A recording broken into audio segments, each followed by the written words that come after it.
Nako, mababa. Your middle name? Sir Johnny po. Sir Johnny.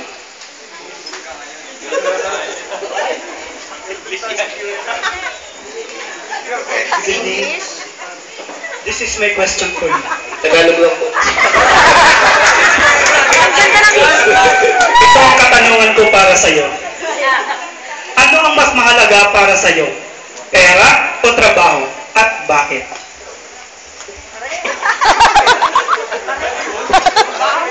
Pwede po ba po? Ano po? Trabaho po. Kasi kung puro pera lang tayo, ay kung wala po tayong trabaho, wala rin po tayong pera. Salamat po. Salamat po. Thank you very much, contestant number 1. Please come forward, contestant number 2.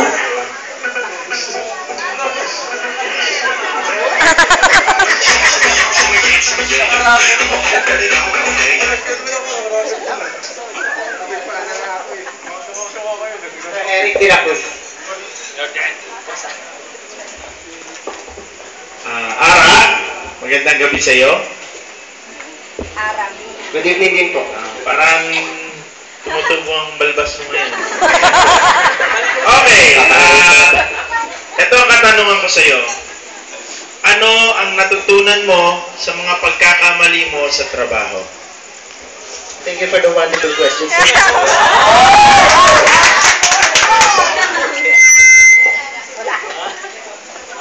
Basically, lahat naman tayo, nagkakaroon ng pagkakamali sa trabaho. Pero dun sa pagkakamali natin, mas natututo tayo. Yes, tama. Galing nga. Yun lang po. Thank you very much, contestant number 2. So please come forward, contestant number 3.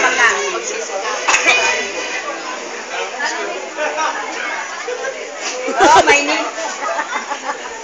May name.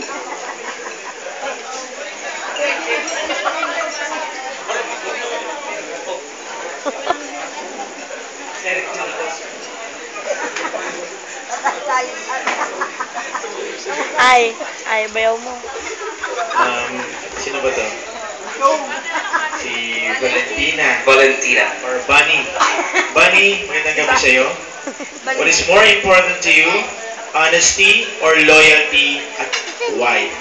Ano mas mahalaga sa iyo? Ang katapatan o ang pagiging loyal? At bakit? Pagiging tapat.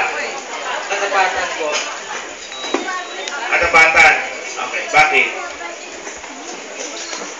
Kasi po mas maganda po kung tapat ka sa iyong kapwa. Dahil kung po makikita ang doon yung pagkatapos. Yeah. Thank you very much, contestant number 3. Please come forward, contestant number 4. Oh, ba't nakapana yan?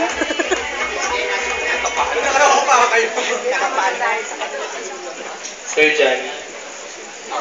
Good evening po, sir.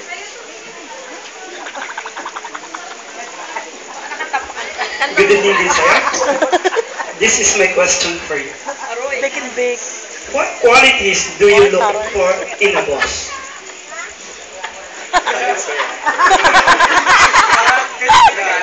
Wala naman po dapat tingnan na quality sa isang boss.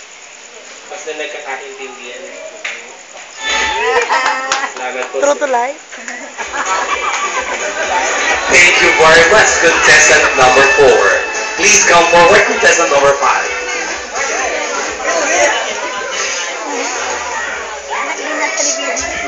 Bago lahat, magandang gabi sa lahat at sana masarap yung kain niya.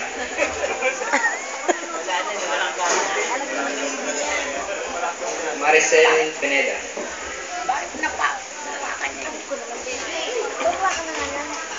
Madaling ka, no? Magdali.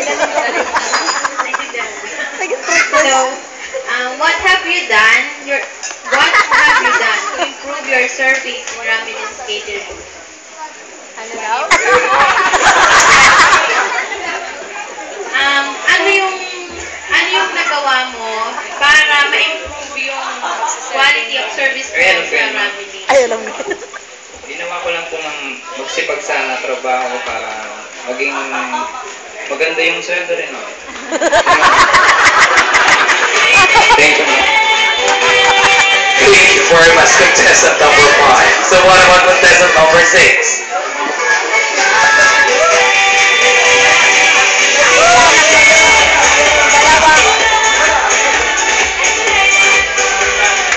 Sir Jan. Dalawa nga na.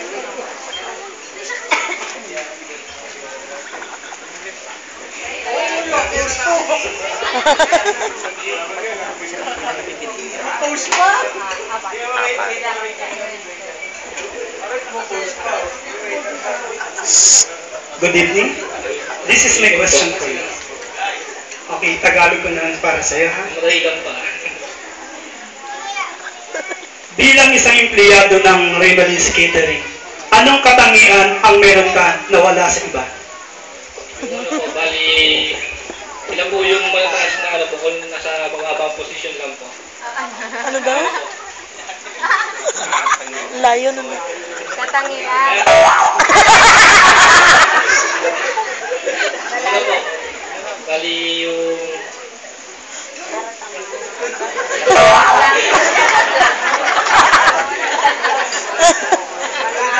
Dalawang kotong na yun. Bali ano po, yung bali yung... Kabado. Bali yung nasa likod. Yung ano, sabihin po ng mga ko po, yung sa trabaho ko po, yung bali lang po. Thank you very much, contestant number 6. What a nice answer. Please come forward, contestant number 7. Hello.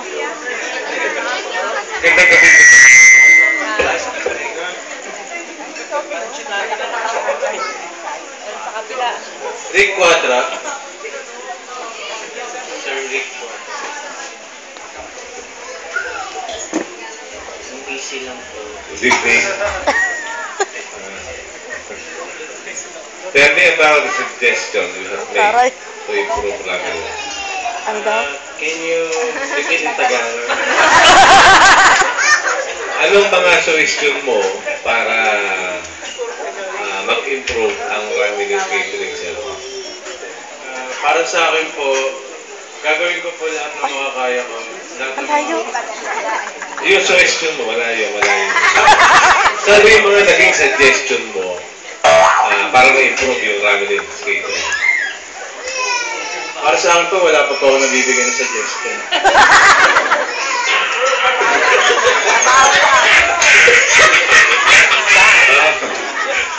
Ano yung suggestion? Wala pa. Wala pa po. Very good. Kasi hindi pa nagsasuggest. Parang ano na eh.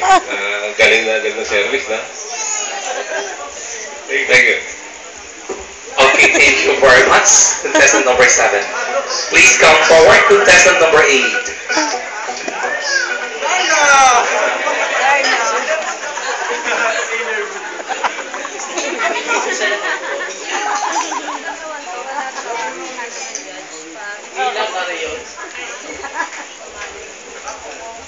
Good evening. Ito yung question. What can you do for Ramirez that someone else cannot? Ano pa yung magagawa mo sa Ramirez na hindi nagagawa ng iba? Siguro po yung may bibigay ko po yung mga knowledge ko kung natutunan ko sa restaurant. At yun po yung mga apply ko po na knowledge ko para sa kanila. Thank you, sir. Thank you very much, contestant number 8. So please come forward, contestant number 9.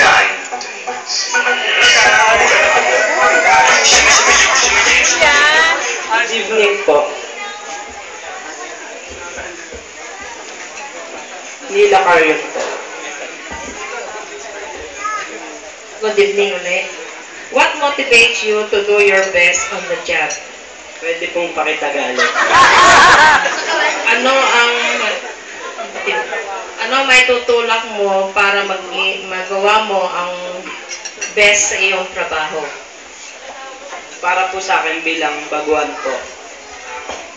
Magsisipag po ako tapos tamang alaga po sa mga tao po. Kung ano po yung gusto, yun po yung ibibigay ko. Okay, salamat.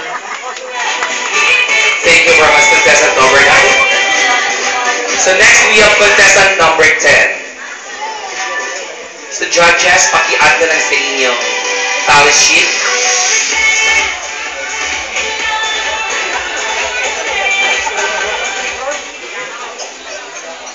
Kagawa, Marcel Pineda.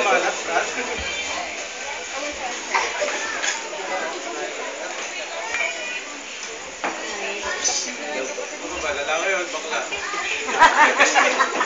Sama naman. Paano mo, ano ang may tutulong mo sa Ramilins Catering para lalo pa nilang ma-improve or mapabuti yung kanilang serbisyo? Thank you for your question, ma'am. Ang may tutulong ko lang po sa Remali Catering po, yung mga knowledge ko po na natutunan sa aming eskwela po. Tulad po nag-practice po kami sa tele nga po, ng third year po. Yun lang po. Thank you. Thank you very much, contestant number 10. Please come forward. The last but not the least, contestant number 11. Nalalaglagan daw si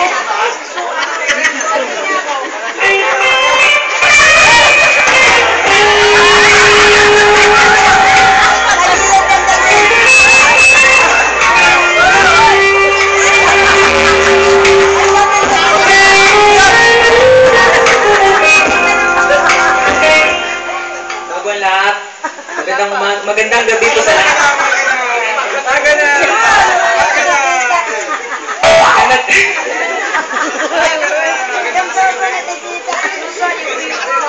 Eric de la Cruz.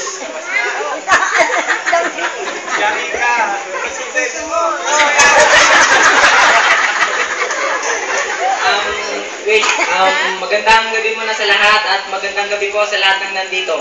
At maganda na rin ako sa inyo lahat.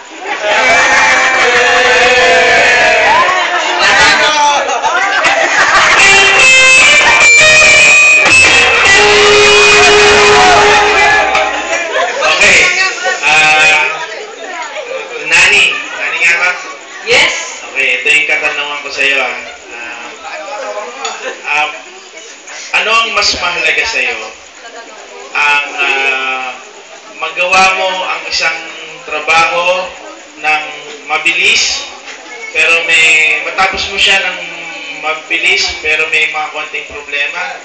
O walang pulidong-pulido yung trabaho mo, pero natagalan ka? Okay. Ang sagot ko po dyan, mas magandang mabilis para hindi po pagod. Tapos po, pag hindi po pulido, di aayusin ko na lang po. Thank you.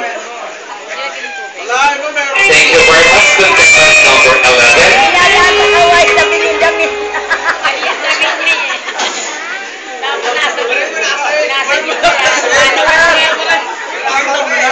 Okay, so ayun ang ating panel of the Board of Judges. Nahihirapan masyado kung sino ang kanilang kasi wala silang mapili. Kasi all of you are beautiful tonight. Yeah, exactly. Once again, palakpakan natin ang ating mga contestant. Ayan, it's the best time. Thank you very much, contestant. So please proceed to the backstage for a while. Then after that,